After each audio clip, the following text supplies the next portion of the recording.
Grimm's Fairy Tales, Jorinda and Joringel. There was once an old castle in the midst of a large and thick forest, and in it an old woman, who was a witch, dwelt all alone. In the daytime, she changed herself into a cat or a screech owl, but in the evening she took her proper shape again as a human being. She could lure wild beasts and birds to her, then she killed and boiled and roasted them. If anyone came within 100 paces of the castle he was obliged to stand still, and could not stir from the place until she bade him be free. But whenever an innocent maiden came within this circle, she changed her into a bird, shut her up in a wickerwork cage, and carried the cage into a room in the castle. She had about 7,000 cages of rare birds in the castle. Now, there was once a maiden who was called Jorinda, who was fairer than all other girls. She and a handsome youth named Joringel had promised to marry each other, and their greatest happiness was being together. One day,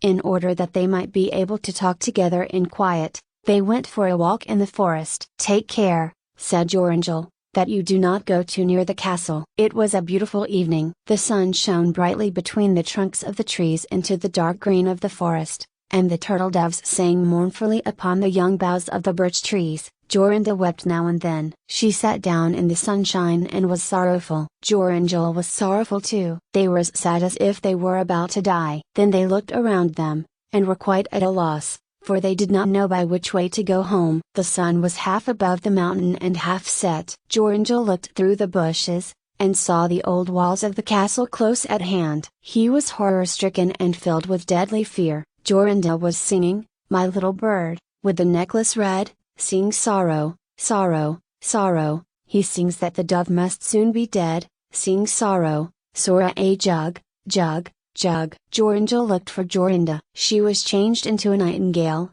and sang jug, jug, jug. A screech owl with glowing eyes flew 3 times round about her, and 3 times cried, "To woo, to woo, to woo." Joringel could not move. He stood there like a stone, and could neither weep nor speak, nor move hand or foot. The sun had now set. The owl flew into the thicket. Directly afterward there came out of it a crooked old woman, yellow and lean, with large red eyes and a hooked nose, the point of which reached to her chin. She muttered to herself, caught the nightingale, and took it away in her hand. Joringel could neither speak nor move from the spot. The nightingale was gone. At last the woman came back, and said in a hollow voice, "Greet thee, Zachiel. If the moon shines on the cage, Zachiel, let him loose at once." Then Joringel was freed. He fell on his knees before the woman and begged that she would give him back his Jorinda. But she said that he should never have her again, and went away. He called, he wept, he lamented, but all in vain. "Ah, what is to become of me?" Joringel went away, and at last came to a strange village. There he kept sheep for a long time. He often walked round and round the castle, but not too near to it. One night he dreamt that he found a blood-red flower, in the middle of which was a beautiful large pearl, that he picked the flower and went with it to the castle, and that everything he touched with the flower was freed from enchantment. He also dreamt that by means of it, he recovered his Jorinda. In the morning, when he awoke, he began to seek over hill and dale to find such a flower. He sought until the 9th day, and then, early in the morning, he found the blood-red flower. In the middle of it, there was a large dewdrop, as big as the finest pearl. Day and night, he journeyed with this flower to the castle. When he was within 100 paces of it he was not held fast, but walked on to the door. Joringel was full of joy. He touched the door with the flower, and it sprang open. He walked in through the courtyard,